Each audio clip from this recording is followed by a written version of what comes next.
Ang araw mga ka-travelers, samahan niyo kami for today's video dahil ating dadayuhin ang sikat na Davilan Food Park sa Carmona, Cavite. Wow! At dahil nga first time namin pareho na aking Diyosawa pumunta dito sa Food Park Davilan, kahit na taga Cavite kami at kahit na motor kami. O diba? First time namin pareho guys, kaya inagahan namin ng konti. Mga 3 PM siguro to, around 2 PM kami dumating dito. Mapapansin nyo, hindi pa siya gaano kadaming tao. Umpisa pa lang ang pagdagsaan ng tao.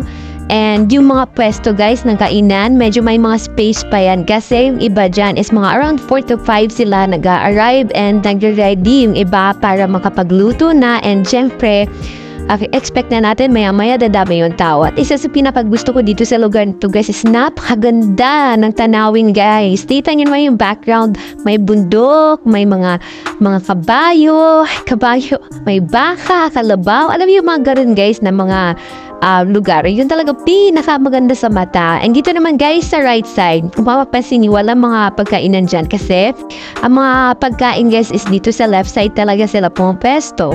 And sa right side is yung parkingan ng mga sasakyan. O diba, malabukid yung style niya. Napakaganda sa mata, maaliwalas, presko.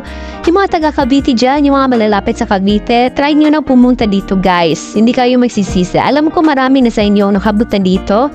And for sure, yung iba dyan hindi pa rin nakapunta dito. At hindi lang guys nga pala pagkain mga tinda dito ha. Marami.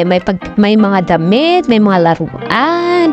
Ayan. O diba, food park siya. Pero iba-iba yung mga tinda dito. So hindi talaga kayo magsisisi. Dayuhin nyo na to sa mga hindi pa nakapunta dito that worth it talaga. Promise. Ayan. At dahil nga napaagang punta namin ng Diyosawa ko dito, syempre inikot muna namin to guys hanggang dulo. At makikita nyo sa dulo wala pa siya masyadong display kasi nga medyo maaga pa, around 3 PM pa siya. So maya-maya yan mapupuno na to guys at nagre-ready na rin yung iba. So ayun, ikot-ikot muna, tingin-tingin. Akala mo bibili, hindi naman.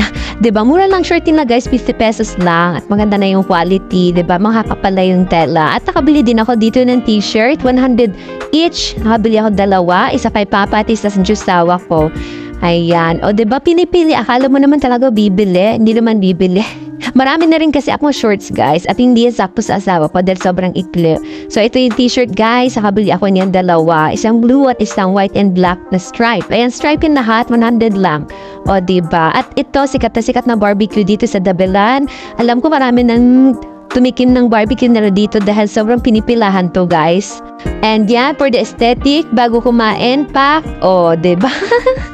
And shawarma guys. So ayan yung binili namin ng Diyosawa ko. And nagmelty na rin pala kami kanina. And guys, pwede nga din pala kayo mag-picnic dito kasama inyong pamilya, barkada, jowa. Oy, sana all my jowa. O diba, ang ganda, ang presko, nakakawala ng stress.